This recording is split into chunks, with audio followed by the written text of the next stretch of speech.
നമസ്കാരം, ജന്മഭൂമിയിലേക്ക് സ്വാഗതം.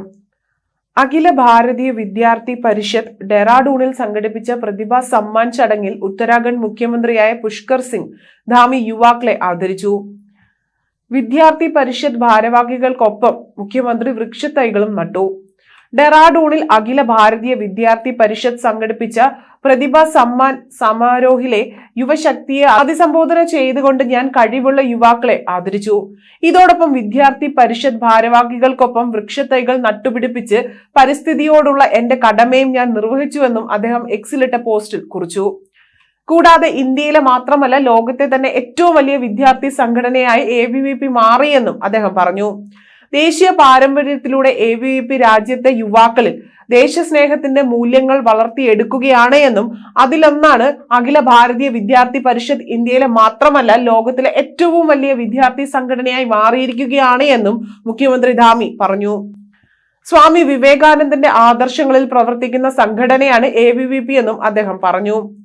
DAP PG കോളേജിൽ ABVP സംഘടിപ്പിച്ച മഹാനഗർ ഛത്ര സമ്മേളനത്തിൽ മുഖ്യ അതിഥിയായി ഉത്തരാഖണ്ഡ് മുഖ്യമന്ത്രി പങ്കെടുക്കുകയും ചെയ്തു. തദവസരത്തിൽ ഹൈസ്കൂൾ, ഇന്റർമീഡിയറ്റ് പരീക്ഷകളിൽ മികച്ച വിജയം നേടിയ വിദ്യാർത്ഥികളെ ധാമി പ്രതിഭാ സമ്മാൻ ചടങ്ങിൽ ആദരിക്കുകയും അടൽ ബിഹാരി വാജ്പേയി ഉത്കൃഷ്ട അക്കാദമിക് ബ്ലോക്കിന്റെ 6 പുതിയ ക്ലാസ് മുറികൾ നിർമ്മിക്കുന്നതിന് 1 കോടി രൂപ അനുവദിക്കുമെന്നും പ്രഖ്യാപിക്കുകയും ചെയ്തു.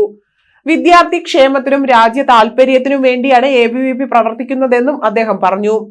വിദ്യാഭ്യാസത്തിന്റെ ക്ഷേത്രം മുതൽ രാജ്യത്തിന്റെ അതിർത്തി വരെ ഇന്ന് വിദ്യാർത്ഥി പരിഷത്ത് പ്രവർത്തകർ സംഭാവന ചെയ്യുകയാണ് എന്നും അദ്ദേഹം പറഞ്ഞു. പല അവസരങ്ങളിലും വിദ്യാർത്ഥി പരിഷത്ത് സാമൂഹിക വിഷയങ്ങളുമായി ബന്ധപ്പെട്ട് പ്രവർത്തനങ്ങളിൽ ഏർപ്പെട്ടിട്ടുണ്ട്.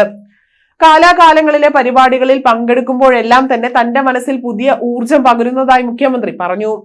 ലക്നൌ യൂണിവേഴ്സിറ്റിയിൽ വിദ്യാഭ്യാസം തുടരുമ്പോൾ അഖില ഭാരതീയ വിദ്യാർത്ഥി പരിഷത്തുമായി ബന്ധപ്പെട്ടിരുന്നതായി അദ്ദേഹം ഓർത്തെടുത്തു. യുവാക്കൾക്ക് എല്ലാ മേഖലയിലും പ്രവർത്തിക്കാനുള്ള അവസരം ഒരുക്കാൻ സംസ്ഥാന സർക്കാർ നിരന്തരമായ ശ്രമങ്ങൾ നടത്തി വരികയാണ് എന്നും ധാമി പറഞ്ഞു.